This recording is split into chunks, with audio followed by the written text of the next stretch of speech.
Bonsoir François Bayrou. Bonsoir. Merci d'être l'invité de BFM TV. Quelle est la réaction de l'homme et celle du président du MoDem devant ce drame? Un homme qui s'est immolé ce soir devant Pôle emploi à Nantes, un homme de 43 ans en fin de droit. Il y a deux drames aujourd'hui, mais je parlerai du second après, parce que je trouve que les deux sont bien sûr terriblement émouvants et éclairants.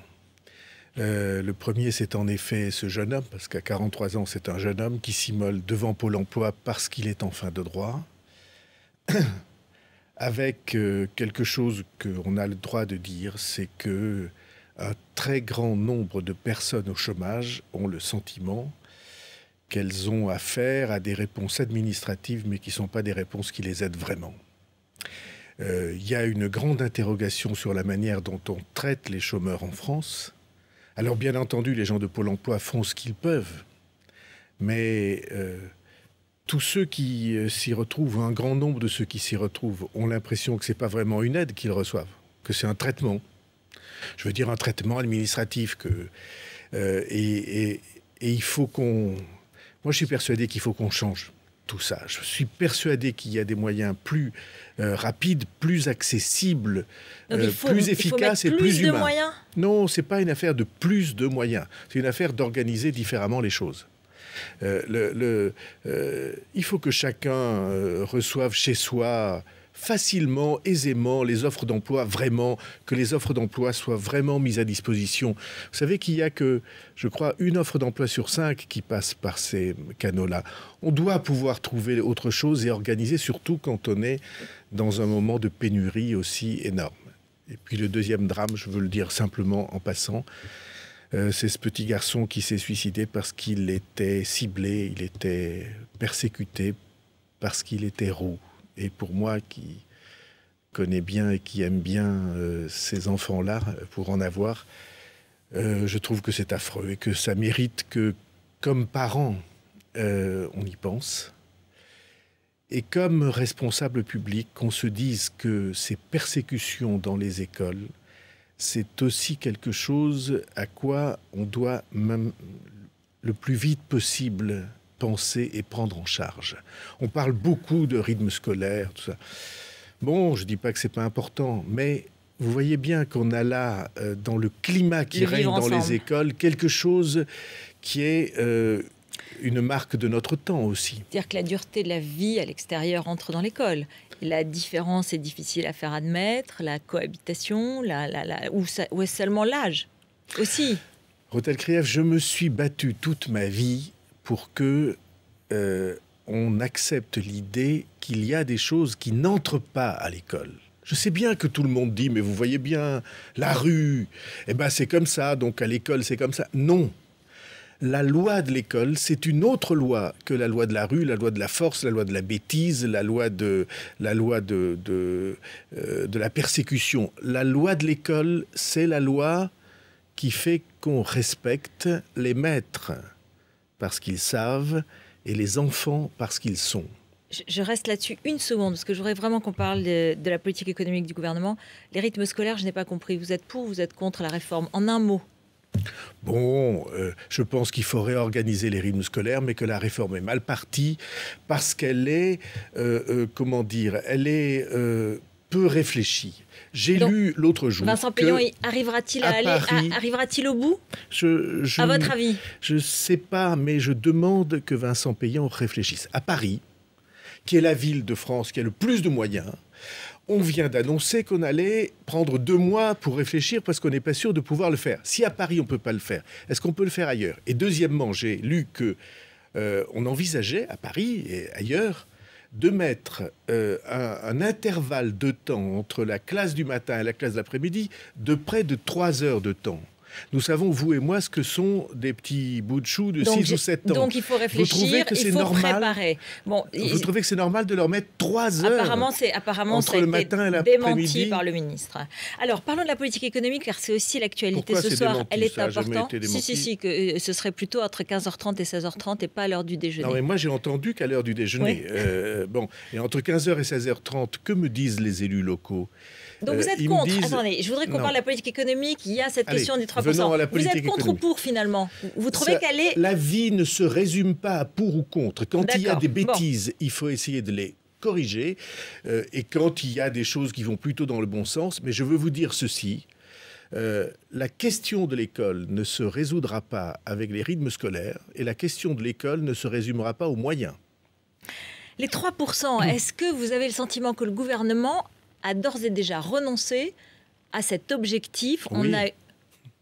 Vous savez bien, mais bon, je ne vais pas citer mes propres déclarations. Il y a des années que j'attire l'attention sur ce qui se passe et il y a des mois que je dis qu'on n'atteindra pas les 3% cette année, que c'est un objectif qui est un affichage, mais pas une réalité.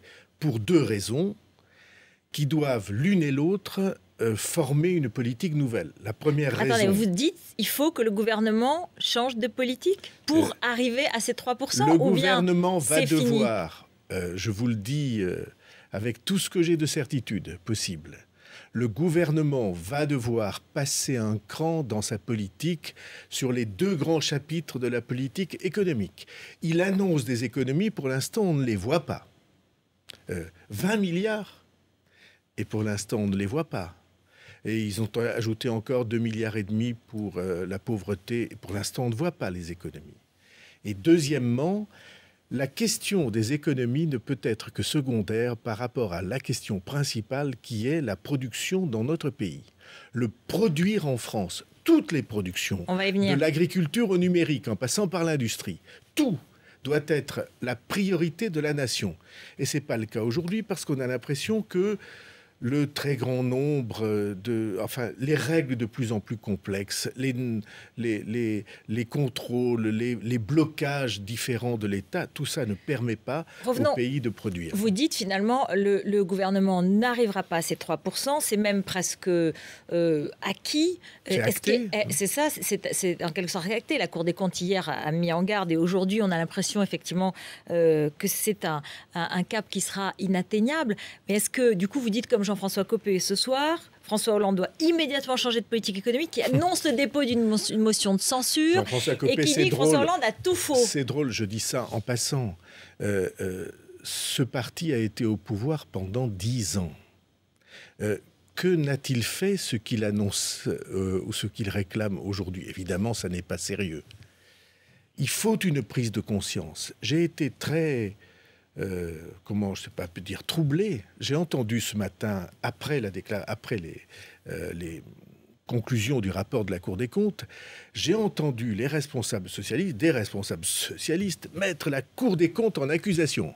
C'est comme le type qui se promènerait et qui disait ce thermomètre qui me dit qu'il fait moins de 0, vraiment c'est impossible, insupportable, et c'est pas le thermomètre qui va nous dicter la température. Non, mais la Cour des comptes, elle dit ce qu'est la réalité du pays, et elle le dit avec modération, parce que les chômeurs, eux, les familles, eux, savent où on en est. Justement, est-ce qu'il faut poursuivre cet objectif des 3% au risque d'avoir de plus en plus de chômeurs, ou est-ce qu'on doit se dire, peut-être, il faut que ce soit 3,5, il faut que ce soit la tendance vers la diminution des dépenses, mais tant pis si on n'y arrive pas. Ce n'est pas les économies qui nous empêchent de travailler. Ce ne sont pas les économies qui empêchent nos entreprises de marcher. C'est précisément parce qu'on n'a pas fait d'économie qu'il y a trop de charges sur les familles, sur les entreprises, sur les consommateurs, sur l'ensemble des Français. Vous voyez que c'est une pensée complètement fausse que celle qui voudrait laisser croire que c'est en dépensant encore plus d'argent que nous n'avons pas que nous allons aider notre pays. Une mesure peut-être d'économie très concrète, vous diriez, si vous aviez le président ou le Premier ministre devant vous, vous lui conseilleriez une mesure précise? Je dirais plusieurs choses. Oui. On a besoin de sécuriser, on a besoin de soutenir les gens qui créent. Les gens qui créent des entreprises, les gens qui créent de la recherche, les gens qui créent artistiquement, je ne sais pas, toute la création française. C'est là notre force. Il y a plein d'obstacles sur leur chemin. Des obstacles fiscaux, parce qu'on devrait se réjouir qu'il y ait des gens qui réussissent. Parce qu'ils réussissent au nom ou pour tout le monde, quand ils créent eux-mêmes de l'activité. Pas ceux qui ont bénéficié des générations précédentes. Deuxièmement, On a des règles, des normes et des lois. Je vous assure, si vous regardez le Code du travail français, je vais vous donner des chiffres précis parce que c'est impensable. Il nous reste 5 pèse minutes. 1,9 kg et il fait, écoutez bien, 2750 pages écrites en tout petit. Vous croyez que quand vous êtes un artisan ou une PME, que c'est en famille que vous faites la comptabilité ou la direction des ressources humaines, vous croyez que vous pouvez y arriver? C'est fait pour les très grandes entreprises, justement, celles qui ont des myriades d'avocats et des directions sociales, et tout ça, c'est un poids supplémentaire pour le pays. Alors les très grandes entreprises, PSA, Peugeot Citroën, aujourd'hui annoncent une perte record qui est en partie due à la dévaluation de ses actifs et en partie due à ses résultats opérationnels. Est-ce que l'État doit aller à son secours? Est-ce qu'il faut reparler, je ne sais pas, d'entrer dans le capital? Aujourd'hui, Arnaud Montebourg revient sur la nationalisation de Florange en disant ça reste une solution en parlant de Florange, mais il avait évoqué l'entrée dans le capital. On doit faire quelque chose? On doit aider, on doit avoir une stratégie nationale. Pour l'instant, en matière automobile, il n'y a pas de stratégie nationale. L'État, vous dites qu'il faut entrer au capital. Non, je pose la question. L'État est au capital de Renault. Oui. 15%, c'est pas rien. Est-ce qu'il pèse sur la stratégie de l'entreprise? Est-ce que vous avez jamais entendu dire qu'il y avait cet échange nécessaire? Toute la filière automobile devrait être organisée pour qu'on ait une stratégie nationale. La France, l'Allemagne en a bien une.